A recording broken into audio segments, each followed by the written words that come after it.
हसनैन करीमैन दोनों दुनिया में आए, अल्लाह ने इज्जत बख्शी, दोनों के कानों में आजान नाना जान ने खुद दी है।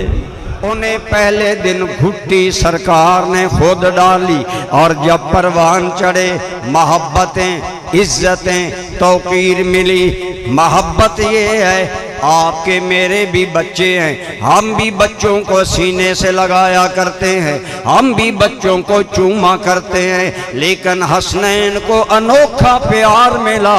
बुखारी की हदीस है, काना यशुम्मुहुमा व यज़ुम्मुहुमा, जब हसनैन आते रसूलुल्लाह उन्हें सीने से लगा लेते, चूमा भी करते, सूंघा भी करते। काबिले हैरान बात है, सूंघा क्यों करते? चूमता तो हर कोई औलाद को है, मुस्तफ़ा करीम हसनैन को सूंघा करते हैं। एक हदीस नहीं, इसी की परतो हदीसें तबरानी तक बार बार आई, हजूर हसनैन को सूंघा करते थे।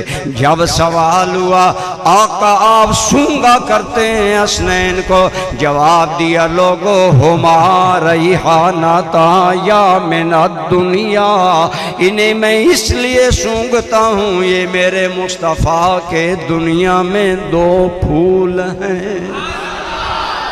बोलिए क्या हैं? दो फूल हैं।